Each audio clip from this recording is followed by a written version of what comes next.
As-tu déjà ressenti que certaines personnes se moquent de toi simplement pour voir jusqu'où tu peux aller? As-tu déjà remarqué qu'il y a des personnes qui te traitent mal, non pas parce que tu le mérites, mais parce qu'elles savent qu'elles peuvent le faire sans aucune réponse de ta part? La vérité est dure. Ceux qui ne montrent pas de limites finissent par devenir des tapis, et ceux qui essaient d'être bons tout le temps finissent par être piétinés. Aujourd'hui, tu vas apprendre à mettre ces personnes à leur place, loin de ta paix et hors de ta tête. Cette vidéo ne parle pas de vengeance ou de colère, mais de fermeté, de froideur au moment approprié et de respect sans avoir à crier. Si tu en as marre d'être toujours la cible facile, il est temps de renverser la situation de manière intelligente. Reste avec moi jusqu'à la fin, car le dernier point est le plus puissant contre eux. Le respect se termine lorsque tu te tais trop. Il existe une ligne très fine entre être patient et devenir un paillasson pour les autres. Beaucoup de gens confondent être poli avec accepter n'importe quoi, et c'est là que réside le danger. Quand tu te tais, trop souvent, les gens commencent à penser qu'ils peuvent faire ce qu'ils veulent avec toi. C'est comme si tu donnais un feu vert au manque de respect, sans même t'en rendre compte. Le stoïcisme ne préconise pas de tout accepter sans réagir, bien au contraire. Les anciens stoïciens comme Sénèque et Marc Aurèle parlaient de vivre avec dignité et de défendre ce qui est juste. Ils ont compris qu'il y a des moments où rester silencieux n'est pas de la sagesse, mais simplement renoncer à ta valeur. Pense à toutes les fois où tu es resté silencieux quand quelqu'un a franchi la ligne avec toi. Peut-être ce collègue qui s'attribue toujours ton mérite, ou ce membre de la famille qui continue de faire des blagues offensantes sur son apparence ou ses choix. À ce moment-là, tu t'es dit qu'il valait mieux ne pas faire de scandale, mais à l'intérieur de toi, quelque chose se brisait chaque fois que tu restais silencieux. Quand tu ne mets pas de limite, tu envoies un message très clair au monde. Tu peux me traiter comme tu veux, j'accepte. C'est comme si tu portais un panneau invisible qui dit « Passe ici » et les gens passeront. Pas parce qu'ils sont mauvais, mais parce qu'ils ont vu que c'était acceptable. Le premier pas pour changer cela est de comprendre que parler quand c'est nécessaire n'est pas être impoli ou confrontatif. C'est simplement prendre une position, répondre de manière calme et directe, comme « Je n'aime pas que tu me parles comme ça » ou « Je préférerais que tu ne fasses pas ce genre de commentaires en ma présence ». Cela peut faire toute la différence. Tu ne les attaques pas, tu établis des limites. Avant de continuer, je te serais reconnaissant si tu mets un j'aime à la vidéo, cela m'aiderait à continuer de diffuser cette philosophie. Si tu n'es pas encore abonné, je te recommande de t'abonner et d'activer la cloche pour ne manquer aucune vidéo. Beaucoup de gens restent silencieux par peur. Peur de ne pas être aimé, peur du conflit, peur de perdre des relations. Mais quel genre de relation préserves-tu quand tu réprimes ta propre voix? Une relation fondée sur une version fausse de toi, où ton inconfort n'a vraiment aucune importance. Est-ce que cela en vaut la peine? Les stoïciens nous enseignent aussi le courage moral, la force de défendre ce qui est juste, même quand c'est difficile. Cela ne signifie pas chercher une bagarre pour des petites choses, mais savoir quand quelque chose d'important est en jeu, ta dignité, tes valeurs, ton bien-être psychologique. Dans ces moments-là, parler n'est pas juste une option, c'est une nécessité.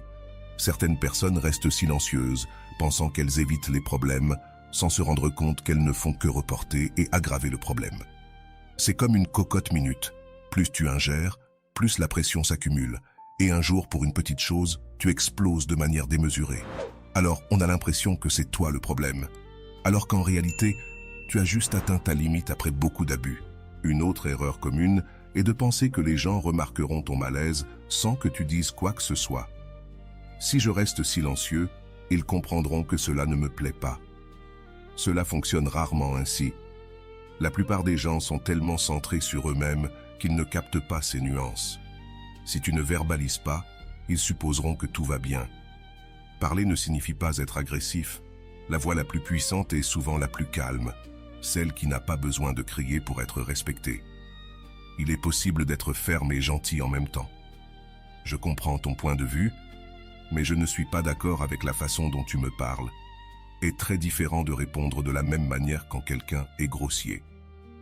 Les personnes que nous respectons le plus sont souvent celles qui savent quand prendre position. Ce ne sont pas des personnes qui se battent pour n'importe quoi.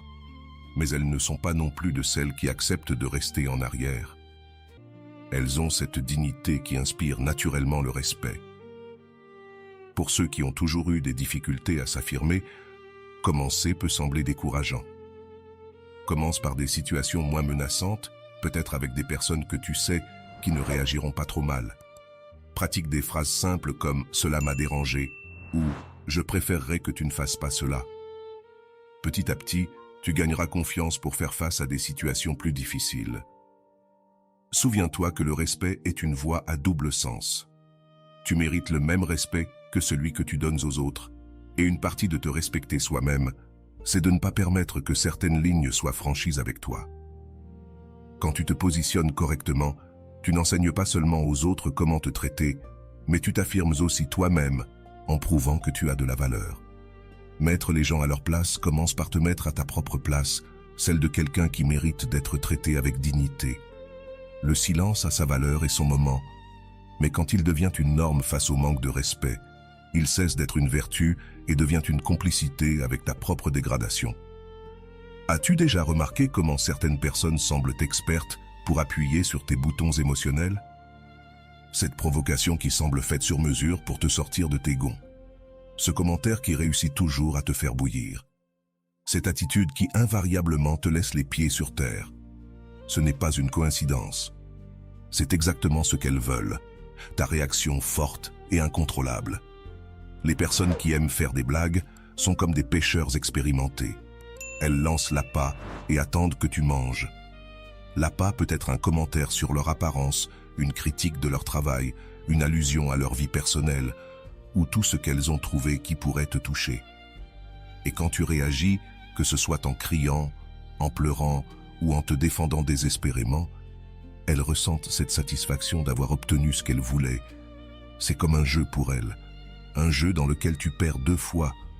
D'abord parce que tu te sens mal, et ensuite parce que cela leur confirme qu'elles ont du pouvoir sur toi.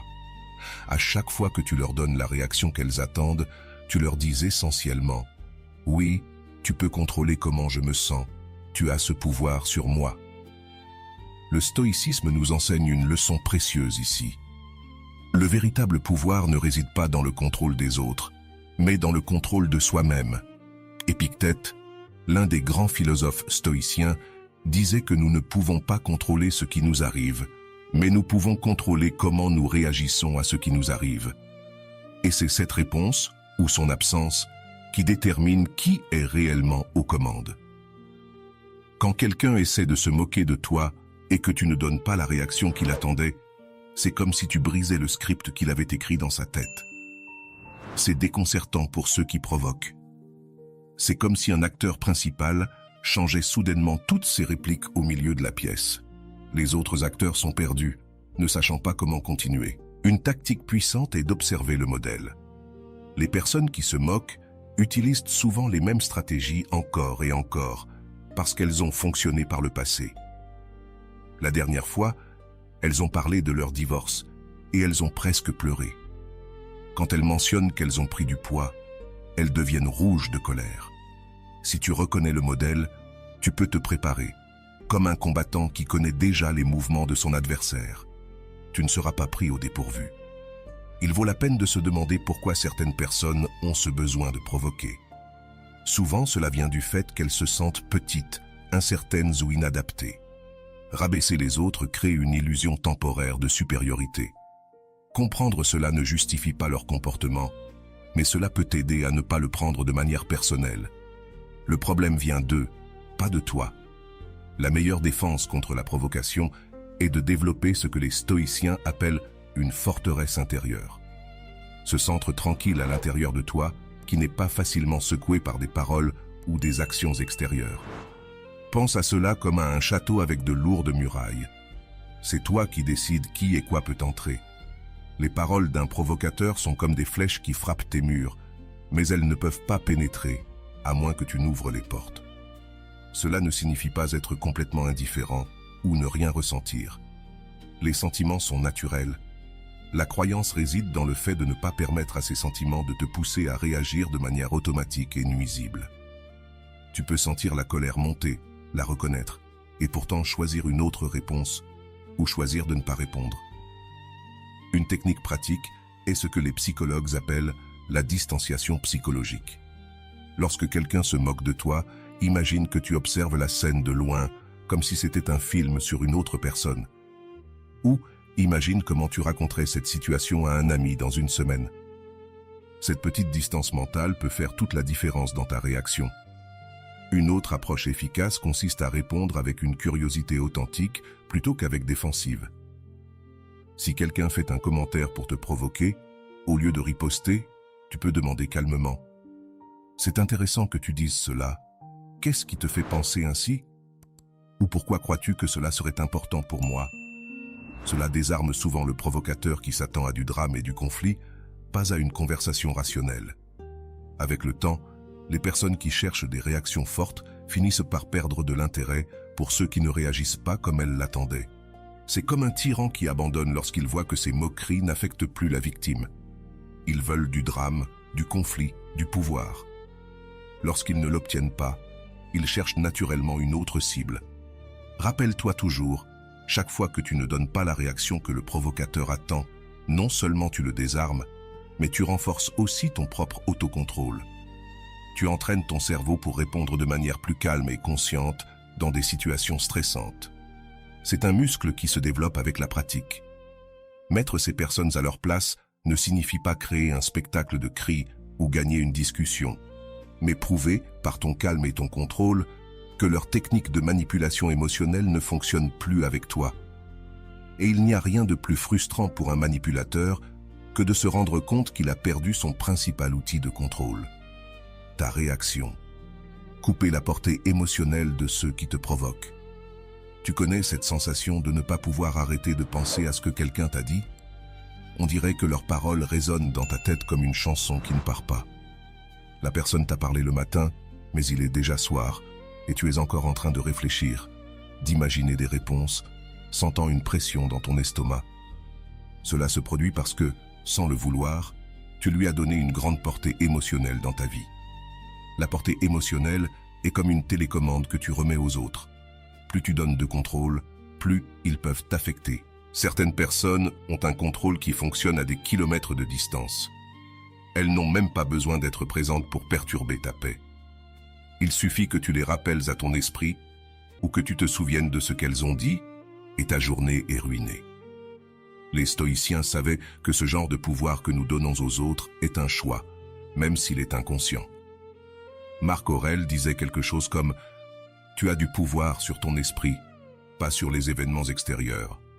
Prends-en conscience et tu trouveras la force. » C'est l'une des leçons les plus précieuses que nous puissions apprendre. Personne n'a accès direct à nos émotions, sauf si nous le permettons. Couper la portée émotionnelle de quelqu'un ne signifie pas ignorer complètement cette personne ou faire semblant qu'elle n'existe pas. Cela signifie créer une sorte de filtre entre ce qu'elle fait et ce que tu ressens. C'est comme installer un système de sécurité aux portes de ton esprit. Tout ce qui arrive ne peut pas entrer automatiquement. Une technique pratique que l'on peut appeler désidentification.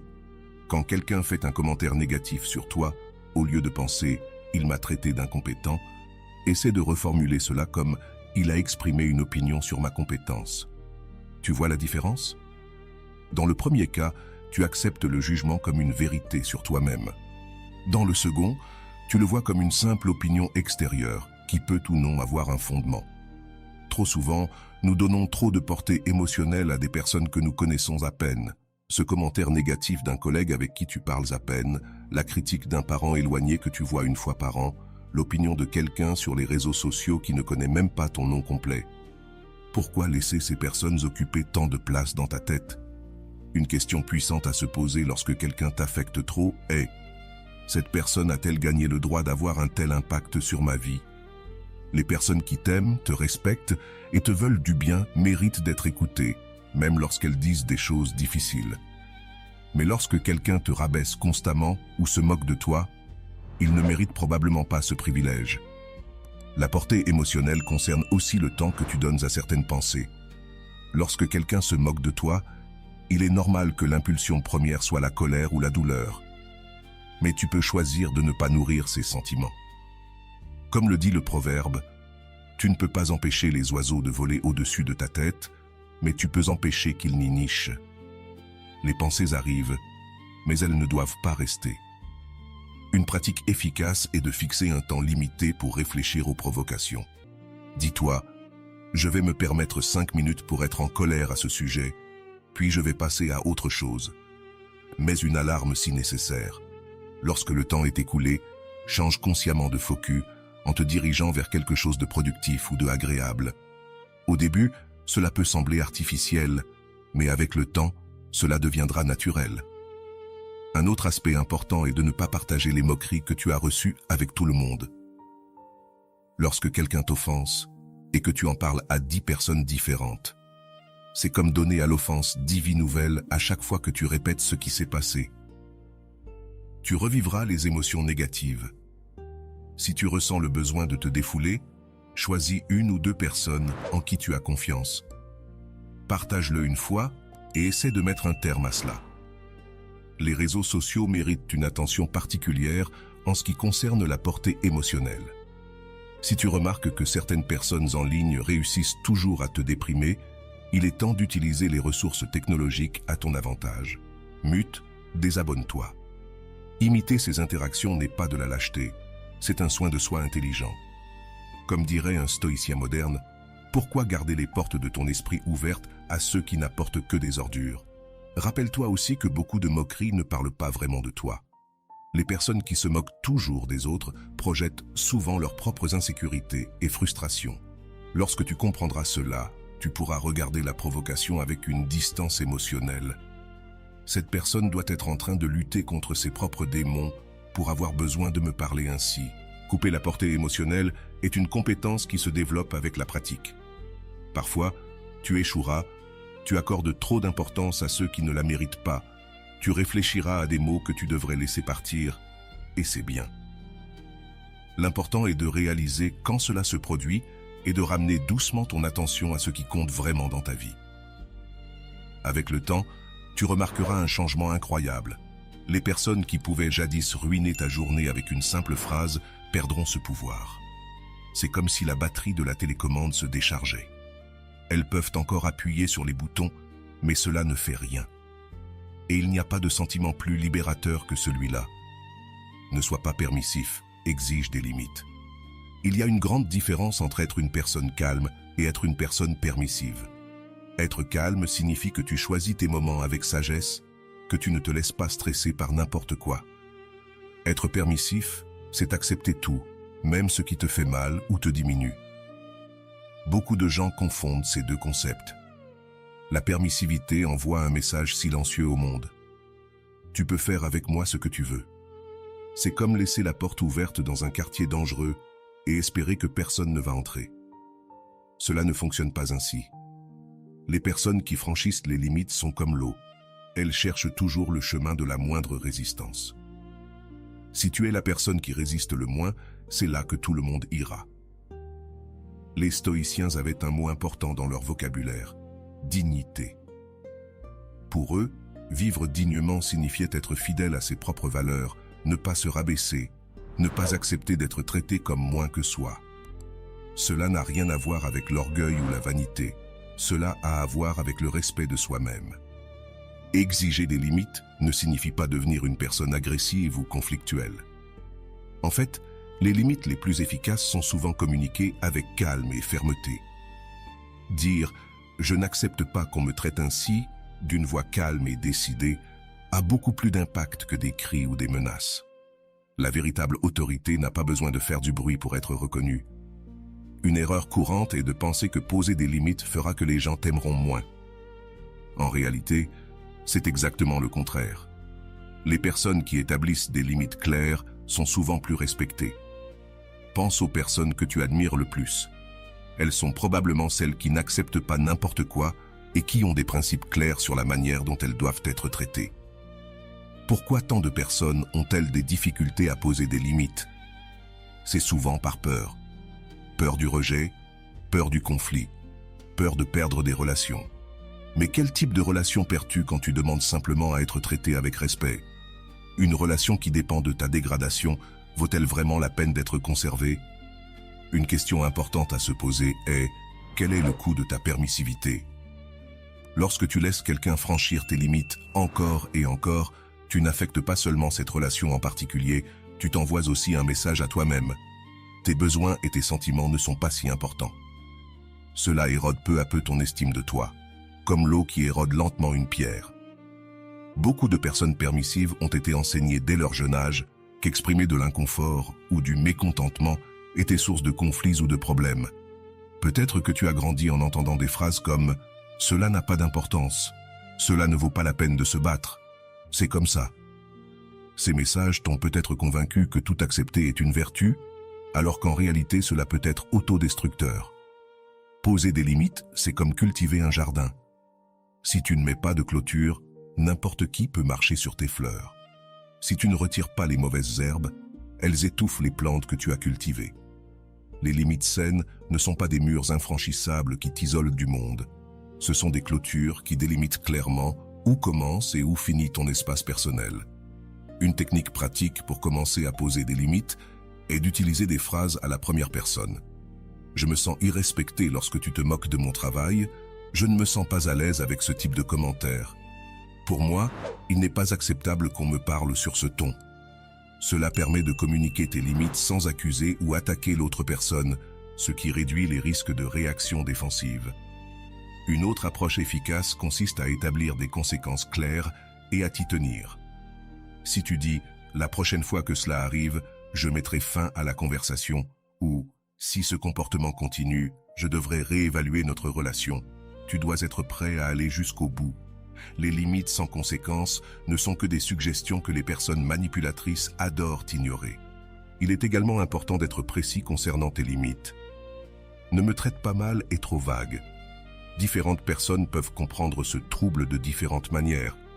Je n'accepte pas qu'on me crie dessus, ou je ne veux plus entendre des commentaires sur mon poids, sont des limites claires qui ne laissent pas place à des interprétations commodes. N'oublie pas que poser des limites est un processus, pas un événement unique. Les gens peuvent tester tes nouvelles limites pour voir si tu es réellement engagé avec elles. Il est courant d'avoir des résistances au début. Tu es trop sensible. Ce n'était qu'une blague. Tu as changé. Ce sont des tentatives de revenir au schéma précédent de permissivité. Reste ferme. La beauté des limites exigeantes, c'est qu'avec le temps, tu en auras de moins en moins besoin. Lorsque les gens autour de toi comprennent que tu as des règles claires sur la façon dont tu dois être traité, beaucoup ajustent naturellement leur comportement. C'est comme entraîner un muscle. Au début, c'est difficile et douloureux, mais avec le temps, cela devient ta force naturelle. À la fin de la journée, ne pas être permissif est un acte d'amour de soi. C'est reconnaître que tu mérites du respect et un traitement digne. Et lorsque tu crois vraiment cela, les gens autour de toi commencent également à y croire. Non seulement tu mets les autres à leur place, mais tu te mets toi-même à ta propre place, celle de quelqu'un qui mérite ce qu'il y a de meilleur. Utilisez le distancement de manière intelligente. As-tu déjà remarqué comment certains problèmes semblent énormes lorsqu'on est au milieu d'eux, mais deviennent beaucoup plus petits quand on les regarde de loin? C'est comme cette dispute qui hier semblait être la fin du monde. Mais une semaine plus tard, tu te souviens à peine de pourquoi tu étais si contrarié. Cela se produit parce que la distance change notre perspective, et savoir utiliser cette distance peut être ton arme secrète contre ceux qui te font du mal. Le distancement intelligent ne consiste pas à fuir les problèmes ou à couper les liens avec tous ceux qui te dérangent. Il s'agit de créer un espace sain entre toi et les situations toxiques pour pouvoir les voir plus clairement et réagir de manière plus appropriée. Les stoïciens appelaient cela « voir d'en haut », comme si tu pouvais flotter au-dessus de la situation et la regarder sous un angle plus large. Il existe plusieurs types de distancement que tu peux utiliser. Le premier est le distancement physique. Parfois, le simple fait de quitter la présence de la personne qui te provoque suffit à faire une grande différence. Si tu travailles avec quelqu'un qui te diminue constamment, tu peux peut-être réorganiser ton espace ou tes horaires pour avoir moins de contact avec cette personne. Si c'est un membre de la famille qui te critique constamment pendant les repas du dimanche, peut-être qu'il serait sain de réduire la fréquence de ces rencontres. Un autre type puissant est le détachement mental. Même quand tu ne peux pas t'éloigner physiquement, tu peux créer de la distance dans ton esprit. Une technique simple consiste à te demander: cela aura-t-il de l'importance dans 5 ans? Dans 1 an? Dans 1 mois? La plupart des provocations et des conflits perdent leur force quand tu te rends compte qu'ils sont temporaires et, dans la grande image de la vie, insignifiants. Le détachement émotionnel est également essentiel. Cela ne signifie pas être froid ou insensible, mais plutôt éviter que tes émotions soient complètement liées aux actions des autres. Lorsque quelqu'un te critique durement, par exemple, tu peux reconnaître la tristesse ou la colère qui surgit. Mais tu n'as pas à te noyer dans ces sentiments, ni à laisser ces émotions définir toute ta journée. Une pratique utile est ce que les psychologues appellent la troisième personne. Lorsque tu es confronté à quelqu'un de difficile, essaie de raconter la situation comme si tu parlais de quelqu'un d'autre. Par exemple, Jean est en train de gérer un collègue qui l'interrompt constamment lors des réunions. Cette petite astuce crée suffisamment de distance pour que tu puisses voir la situation sous un autre angle. De manière plus objective, la distanciation temporelle fonctionne très bien. Lorsque quelqu'un se moque de toi, essaie d'imaginer comment tu te sentiras à ce sujet demain, la semaine prochaine ou le mois prochain. Regarde en arrière et réfléchis à combien de provocations similaires tu as rencontrées et que tu ne te souviens même plus. Le temps a cette manière de diminuer l'impact de choses qui, à présent, semblent énormes. Les personnes qui savent comment utiliser la distanciation comprennent également le pouvoir de la perspective. Une provocation est beaucoup plus douloureuse lorsque tu es fatigué, stressé ou affamé. Dans ces moments-là, ta résistance émotionnelle est faible et tout semble plus intense. Reconnaître cela te permet de penser: une partie de la raison pour laquelle cela me touche autant aujourd'hui, c'est que je suis épuisé. Il est important de ne pas confondre la distanciation avec l'indifférence ou la froideur. L'objectif n'est pas de cesser de se soucier de tout et de tout le monde. La distanciation saine est sélective. Tu choisis consciemment ce qui t'importe et l'espace émotionnel que chaque situation ou personne mérite dans ta vie. Comme l'a dit le philosophe stoïcien Épictète, ce ne sont pas les choses qui nous perturbent, mais les opinions que nous avons d'elles. Une manière pratique de créer de la distance est la technique de l'observateur. Lorsque tu te retrouves dans une situation difficile, imagine-toi comme un scientifique qui observe la scène avec intérêt, mais sans jugement. Observe le comportement de l'autre personne, tes propres réactions internes et l'environnement autour de toi. Ce regard curieux et distant crée un espace pour des réponses plus sages. La distanciation t'aide aussi à voir des schémas qui autrement passeraient inaperçus. Tu pourrais remarquer que ce collègue qui te critique constamment fait de même avec tout le monde quand le patron est proche, ou que ce membre de la famille qui se moque de toi a tendance à le faire lorsqu'il traverse des problèmes personnels. Ces perceptions peuvent transformer l'irritation en compréhension. Un autre avantage de créer de la distance, c'est qu'elle permet à ton cerveau rationnel de s'activer. Quand nous sommes dans la chaleur de l'instant, c'est notre cerveau émotionnel qui prend le dessus, ce qui provoque des réactions que nous regrettons ensuite. La distanciation permet à la partie la plus sage de toi de prendre le contrôle avant de répondre. Les personnes manipulatrices détestent lorsque tu crées de la distance, car cela rend plus difficile l'exercice de leur contrôle. Elles veulent que tu réagisses immédiatement, émotionnellement, sans réfléchir. Quand tu t'éloignes, tu dis essentiellement: tu ne contrôles pas comment je réponds à cela. La distanciation est particulièrement précieuse sur les réseaux sociaux, où les mots durs et les provocations peuvent arriver à tout moment. Une règle simple, comme « je ne répondrai pas aux commentaires négatifs le jour où je les reçois », peut te sauver de nombreuses disputes et regrets inutiles. Avec la pratique, tu commences à réaliser que la distanciation n'est pas seulement une technique de défense, mais une manière plus sage de vivre. Tu cesses d'être une feuille emportée par tous les vents émotionnels et deviens plus comme un arbre aux racines profondes. Tu peux ressentir la brise, mais tu restes fermement ancré à ta place. Le véritable pouvoir de la distanciation réside dans le fait de te rendre le contrôle. Lorsque tu crées cet espace entre le stimulus, ce que font les autres, et ta réponse, comment tu réagis, tu trouves ta liberté. Comme l'a dit Viktor Frankl, entre le stimulus et la réponse, il y a un espace. Dans cet espace réside notre pouvoir de choisir notre réponse. Dans notre réponse réside notre croissance et notre liberté. Toutes les attaques ne méritent pas de réponse. As-tu déjà remarqué comment certaines personnes semblent vivre pour chercher des conflits? Elles lancent une moquerie, font un commentaire malveillant ou disent simplement quelque chose pour te mettre sur la défensive, attendant ensuite anxieusement ta réaction. C'est presque comme si elles avaient leurs doigts sur la gâchette, prêtes à contre-attaquer dès que tu réponds. La vérité que les stoïciens ont découverte il y a des milliers d'années est simple mais puissante.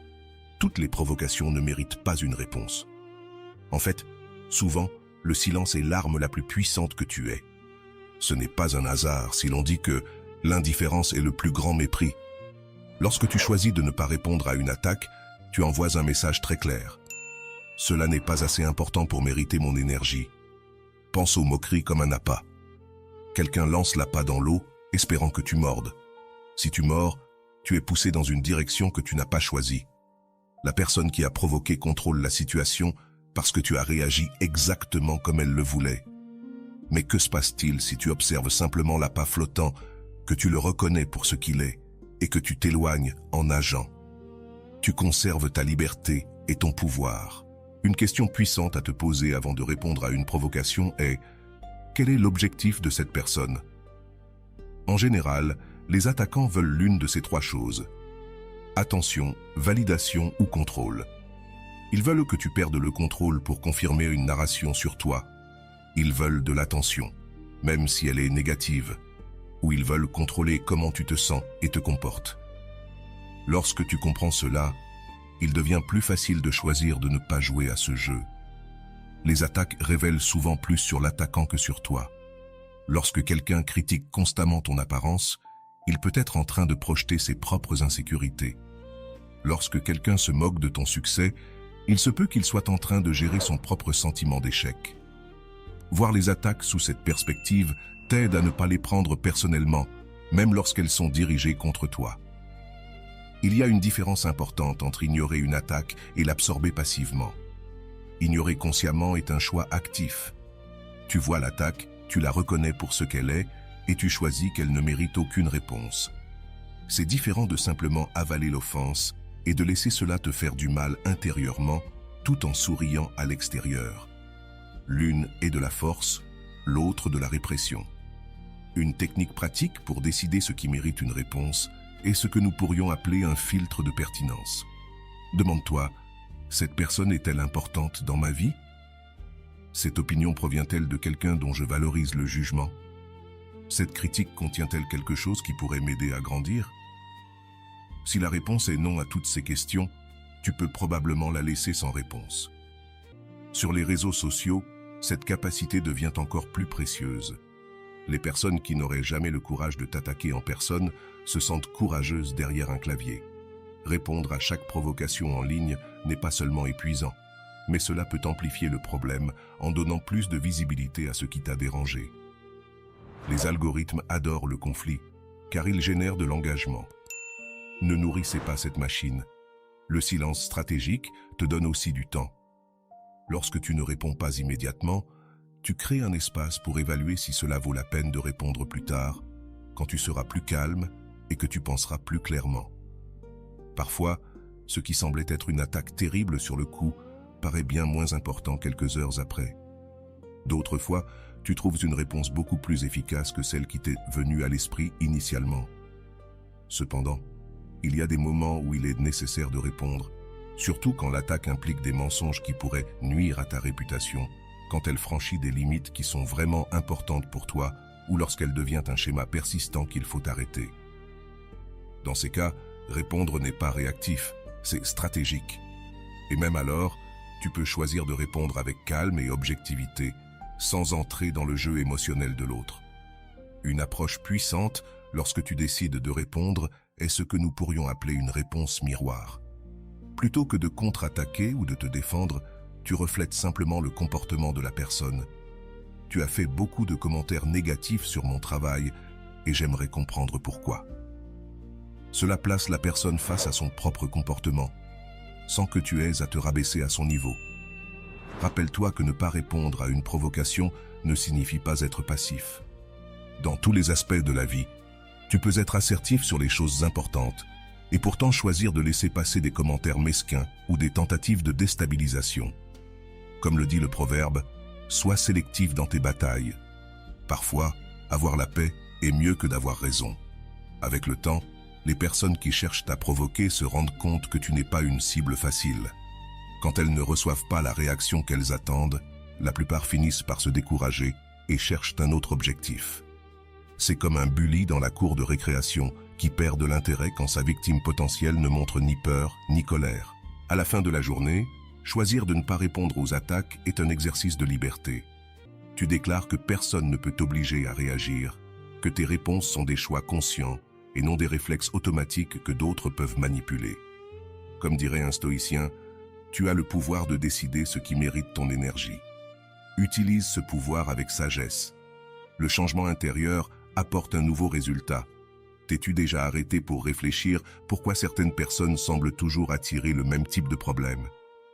Cet ami qui trouve toujours des partenaires abusifs, ce collègue qui finit par avoir des conflits avec chaque patron, ou ce membre de la famille qui se sent toujours irrespecté par tout le monde.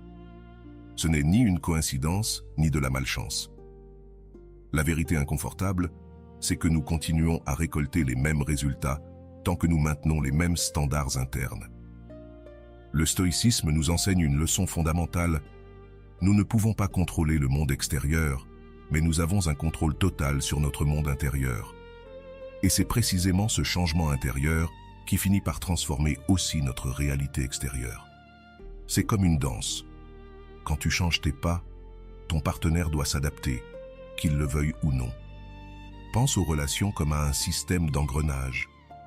Si tu réagis toujours de la même manière quand quelqu'un se moque de toi, que ce soit en explosant, en te fermant ou en acceptant tout, tu crées un schéma prévisible.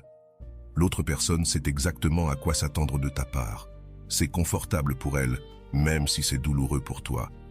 Mais que se passe-t-il quand tu changes une pièce de cet engrenage? Tout le système doit se réorganiser. Beaucoup de gens passent des années à se plaindre d'être maltraités, mais ils continuent d'offrir le même comportement qui permet ce traitement.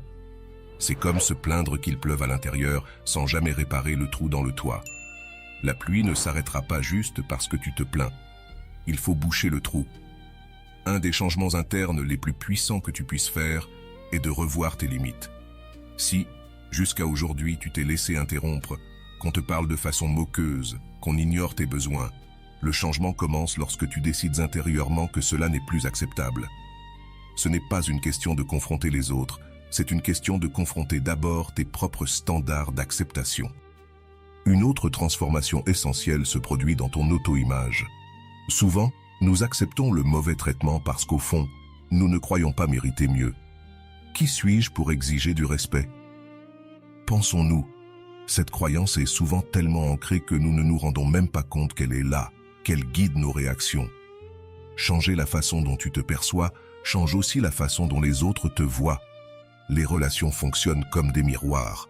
Elles reflètent ce que nous projetons. Si tu projettes l'idée que ton temps n'est pas précieux, les gens traiteront ton temps comme s'il ne valait rien.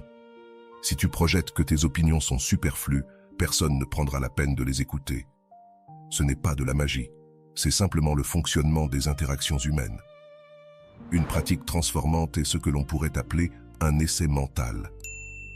Avant de te retrouver dans des situations où on te manquerait de respect, imagine-toi réagissant différemment.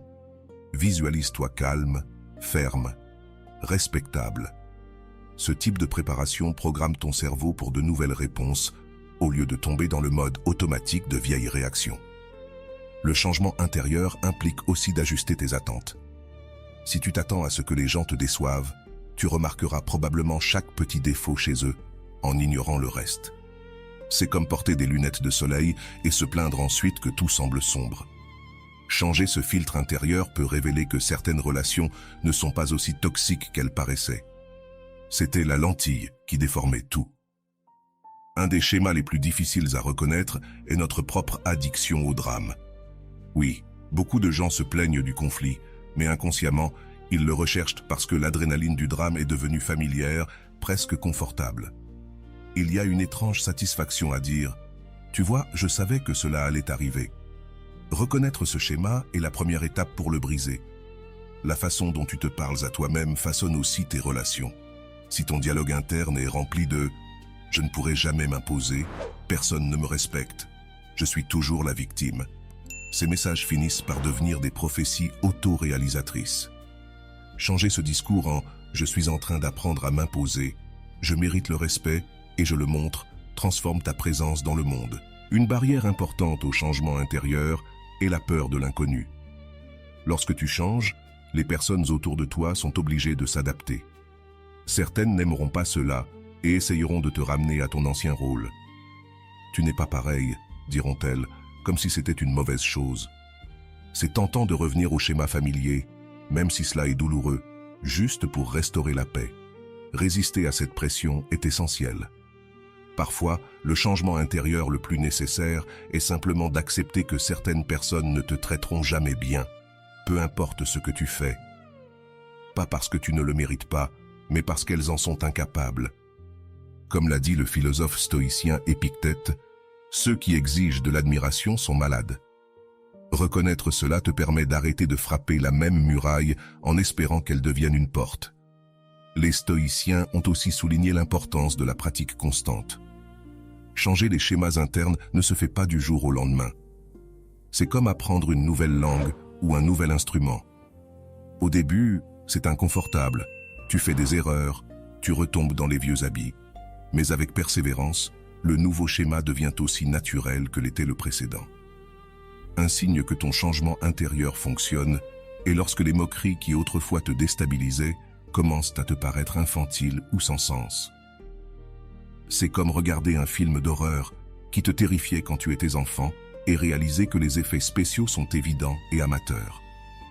Le pouvoir qu'ils avaient ris sur toi s'évapore simplement. La beauté du changement intérieur, c'est qu'il ne dépend de personne d'autre que de toi. Il n'est pas nécessaire de convaincre les autres de changer en premier. Il n'est pas nécessaire d'attendre que les conditions soient parfaites. Tu n'as pas besoin de permission. Tu peux commencer maintenant, en silence, sans annonce ni déclaration. Et même alors, l'impact sera ressenti par tous ceux qui t'entourent. Finalement, remettre à leur place ceux qui te font du tort ne consiste pas en une grande confrontation dramatique. Il s'agit d'une révolution silencieuse qui commence en toi. Il s'agit de changer la dynamique du jeu en refusant de jouer selon les anciennes règles. Quand tu changes de l'intérieur, le monde autour de toi n'a d'autre choix que de répondre à ce nouveau toi. Et c'est la victoire la plus douce de toutes, celle qui vient de l'intérieur vers l'extérieur. Transcender le cycle de la toxicité. Imagine que tu sois pris dans un cercle vicieux. Quelqu'un te provoque, tu réagis. La personne utilise ta réaction pour te provoquer encore plus, et ainsi de suite. C'est comme être sur une roue de la fortune qui ne s'arrête jamais, montant et descendant avec les mêmes émotions négatives. La plupart des gens passent toute leur vie dans ce cycle sans se rendre compte qu'il existe une issue. Et cette issue n'est pas de continuer à tourner plus vite, mais simplement de descendre de la roue. Transcender le cycle de toxicité signifie faire un pas en dehors du schéma habituel de provocation et de réaction. C'est comme regarder un film que tu as vu plusieurs fois et enfin décider de changer de chaîne. Les stoïciens ont compris profondément ce concept. Pour eux, la véritable liberté ne réside pas dans le contrôle des autres, mais dans le contrôle de soi-même, de manière si complète que rien d'extérieur ne pourrait perturber leur paix intérieure. Le premier pas pour transcender ce cycle est de reconnaître que tu en fais partie. Beaucoup de gens sont tellement habitués aux relations toxiques qu'ils les considèrent comme normales. Les relations sont vraiment difficiles, disent-ils, comme si vivre constamment dans la tension et la douleur était le prix naturel pour se connecter avec les autres. Les relations saines peuvent avoir des défis, mais elles ne te laissent pas régulièrement épuiser et diminuer. Une partie essentielle de cette transcendance est de réaliser que la toxicité opère souvent par contraste. Si quelqu'un est explosif et agressif, tu tends à devenir silencieux et soumis. Si quelqu'un est contrôlant et rigide, tu deviens rebelle ou réservé. C'est comme si toi et l'autre personne dansiez une danse où chacun pousse l'autre vers des extrêmes opposés. Chacun se déséquilibre davantage dans le processus. Pour briser ce schéma, tu dois trouver ton centre. Il ne s'agit pas d'être l'opposé de l'autre, mais d'être complètement toi-même, indépendamment de la provocation. Si quelqu'un crie, Tu n'as pas à crier en retour, ni à te replier.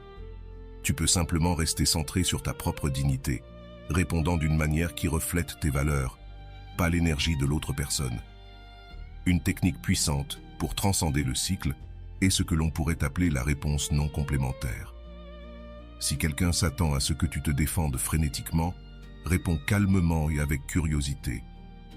Si on attend que tu rendes l'attaque, réponds avec une compréhension ferme. Cela brise le schéma prévisible et crée de l'espace pour qu'une nouvelle dynamique émerge. Une partie de la toxicité dans les relations provient de schémas inconscients que nous apprenons dès notre enfance. Peut-être as-tu grandi dans un environnement où l'amour et le conflit étaient toujours mélangés, où l'attention n'arrivait que par le drame. Ces schémas sont difficiles à briser car ils opèrent en dessous du radar de la conscience. Les reconnaître est le premier pas pour les réécrire. Transcender signifie aussi arrêter de voir les interactions comme des batailles où quelqu'un doit gagner et quelqu'un doit perdre. Dans une mentalité toxique, si tu n'es pas au sommet, tu es au fond. Mais et si ce n'était pas une question de hiérarchie? Et si les relations pouvaient être des espaces où tout le monde garde sa dignité, où le désaccord ne signifie pas manque de respect, où les limites sont naturelles, plutôt que des déclarations de guerre? L'une des armes les plus puissantes pour sortir du cycle est la compassion, non seulement pour l'autre, mais surtout pour soi-même. Les personnes prises dans des schémas toxiques souffrent souvent, même lorsque cette souffrance se manifeste sous forme d'agression ou de manipulation. Cela ne justifie pas un comportement abusif, mais comprendre la racine de la toxicité t'aide à ne pas le prendre personnellement. Il s'agit d'eux, pas de toi. Une autre clé de la transcendance est de reconnaître que certaines personnes sont tellement profondément prises dans leur propre cycle qu'elles ne peuvent pas se relier de manière différente. Peu importe combien tu changes, elles continueront dans le même schéma. Dans ces situations, la décision la plus sage peut être d'augmenter la distance, non par colère ou vengeance, mais par amour propre, et même par compassion pour l'incapacité de l'autre. Les stoïciens diraient que transcender le cycle est une manière d'atteindre ce qu'ils appelaient l'apatheia. Ce n'est pas l'apathie telle qu'on l'entend aujourd'hui, mais un état de clarté émotionnelle où tu ne te sens plus submergé par des réactions négatives automatiques. Tu ressens les émotions, mais elles ne te contrôlent pas. C'est comme voir les nuages passer dans le ciel, au lieu d'être emporté par eux. Cela implique de poser la question: veux-tu avoir raison ou veux-tu être libre? Car souvent, s'accrocher à la nécessité de prouver que l'autre a tort, c'est ce qui te maintient pris dans le cycle. Une pratique puissante est d'imaginer la relation toxique comme une pièce de théâtre où toi et l'autre personne avaient des rôles fixes, répétant sans cesse les mêmes répliques. Transcender signifie refuser de dire vos répliques habituelles. Lorsque tu te sors du scénario, la pièce ne peut plus continuer comme avant. Soit un nouveau scénario émerge, soit la pièce se termine. De toute façon, l'ancien schéma est brisé. La véritable transcendance implique également le pardon, non pas comme un cadeau pour l'autre, mais comme une libération pour soi-même. Garder du ressentiment, c'est comme porter une lourde pierre en espérant avoir l'occasion de la lancer à la personne qui t'a blessé. Pendant ce temps, celui qui souffre du poids de cette pierre, c'est toi. Pardonner ne signifie pas approuver ce qui a été fait, mais lâcher la pierre et continuer ton chemin plus léger. En fin de compte, transcender le cycle de la toxicité est l'étape la plus puissante pour mettre ceux qui te blessent dans leurs propres chaussures, non pas par confrontation directe ou stratégie de contrôle, mais par un changement si fondamental dans la manière dont tu te relies aux autres, que la vieille dynamique ne trouve plus d'espace pour s'accrocher à vous. C'est comme si tu avais pris un autre avion, où ces vieilles armes ne peuvent plus t'atteindre. Et peut-être que cette leçon est la plus grande que le stoïcisme nous enseigne sur le traitement des personnes difficiles. La véritable victoire n'est pas de changer l'autre, mais de te changer toi-même de manière si profonde que tu deviens incassable, non pas par dureté ou froideur, mais par une sagesse si enracinée que les tempêtes passent et que tu restes serein dans la connaissance de ta propre valeur. La liberté ne commence pas lorsque tu contrôles les autres, mais lorsque tu maîtrises ta propre réaction. Le moment où tu réalises que personne ne peut occuper un espace dans ta tête sans ton consentement, tu auras gagné toutes les batailles, même avant qu'elles ne commencent. Et voilà, j'espère que vous avez trouvé beaucoup de valeur dans cette vidéo. Merci d'être resté jusqu'à la fin de cette vidéo, j'adore quand vous faites ça. Si vous voulez une autre vidéo sur ce sujet, écrivez en commentaire, j'en veux encore plus. J'espère vous revoir dans une autre vidéo. Merci pour ton temps, prends soin de toi et à bientôt.